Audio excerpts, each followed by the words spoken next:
మానవ జాతిని వణికిస్తున్న ప్రాణాంతక వ్యాధుల్లో ఎయిడ్స్ కూడా ఒకటి. హెచ్ఐవికి చికిత్స లేదు, నివారణ ఒక్కటే మార్గం. హెచ్ఐవి అంటే హ్యూమన్ ఇమ్యూనో డెఫిషియన్సీ వైరస్. ఈ వైరస్ బాడీలోకి ఎంటర్ అయిన తర్వాత రోగనిరోధక వ్యవస్థపై దాడి చేయడం మొదలు పెడుతుంది. శరీరంలో విస్తరిస్తూ అన్ని వ్యవస్థల్ని నిర్వీర్యం చేస్తుంది. ఫలితంగా రోగాలపై పోరాడే శక్తి కోల్పోతారు. పరిస్థితి తీవ్రమైన చివరి దశనే ఎయిడ్స్ అంటారు. వైరస్ను అదుపు చేస్తూ ఇతర దీర్ఘకాలిక రోగుల మాదిరిగానే మందులు వాడుతూ ఎక్కువ కాలం సాధారణ జీవితం గడపవచ్చు.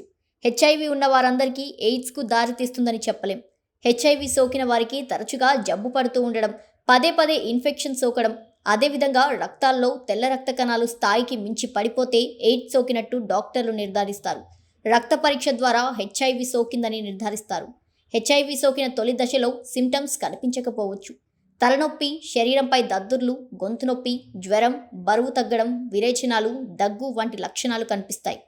అసురక్షిత శృంగారం, హెచ్ఐవి ఉన్నవారికి వాడిన సూదులు, సిరంజిలను ఇతరులకు వాడడం, హెచ్ఐవి సోకిన వారి రక్తాన్ని మరొకరికి ఎక్కించడం ద్వారా హెచ్ఐవి సోకుతుంది. హెచ్ఐవి ఉన్న తల్లుల నుంచి పిల్లలకు సోకుతుంది. అయితే మందుల ద్వారా బిడ్డకు సోకకుండా జాగ్రత్త పడొచ్చు.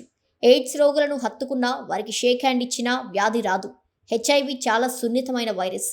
ఇది మన రక్తంలో కాకుండా బయట ఏమాత్రం జీవించలేదు.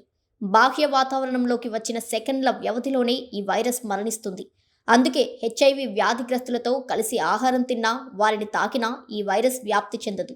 సుఖ వ్యాధుల ఉన్నవారికి హెచ్ఐవి సోకే అవకాశం ఎక్కువగా ఉంటుంది. యాంటీ రెట్రోవైరల్ థెరపీ ద్వారా వైరస్ లక్షణాలను తగ్గించవచ్చు. ఈ చికిత్సలో భాగంగా డాక్టర్లు యాంటీ రెట్రోవైరల్ మెడిసిన్ ఇస్తారు. హెచ్ఐవిపై నియంత్రణ సాధించగల యాంటీ రెట్రోవైరల్ మందులు కనుగొన్న తర్వాత హెచ్ఐవి రోగులు సైతం అందరిలానే దీర్ఘకాలం బతుకుతున్నారు.